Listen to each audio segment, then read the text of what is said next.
Mike, lots of intrigue over the last few weeks pertaining to those two characters on that screen behind you. Indeed. And it feels like it's a duel, although both will say that's not the case. But you're saying that the real drama is still ahead. Indeed, Marcel. It almost feels like one of those cowboy movies where the sheriff and a gunman appear in the street. At high noon. At high noon, absolutely. Let's explore the context very quickly, Marcel.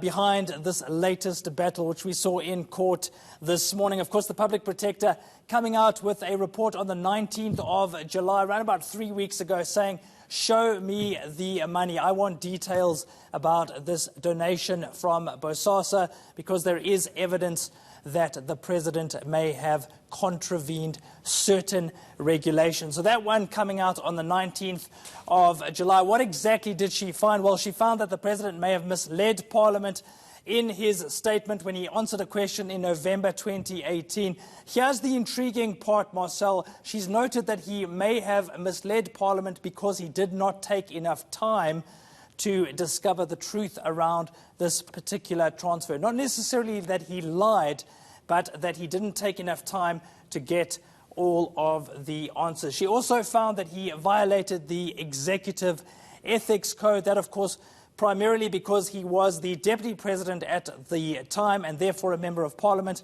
And so he was obliged to list any kind of donation that may have resulted in a conflict of interest. So a serious finding against the deputy president at the time. There was also this claim that there may have been activities linked to money laundering. Why was that? Well, Mkhwebane said that there seemed to be a transfer of funds to several different accounts, which suggested that there may have been an attempt to transfer money in a money laundering type of a manner. This is an important note as well, Marcel. What exactly has she recommended? What are the remedial actions that she wants? She wants Parliament really to institute a probe, effectively, run by the Ethics Committee into Ramaphosa's behaviour. She also wants a list of funders. Of course, we have been speaking about this through most of the afternoon, who exactly contributed to the CR17 campaign.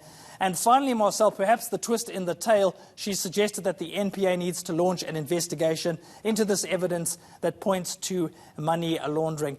But here's the thing. One legal analyst has told EENCA, Marcel, that she may be found guilty of trying to interfere in the work of the NPA, which legally she is not entitled to do. It is, in fact, a criminal offence to tell the NPA what they should and should not be doing. So we'll have to see how that plays out. Of course, there are also those claims that the information around the funders was obtained illegally. So perhaps a lot of questions facing the public protector and not just the president.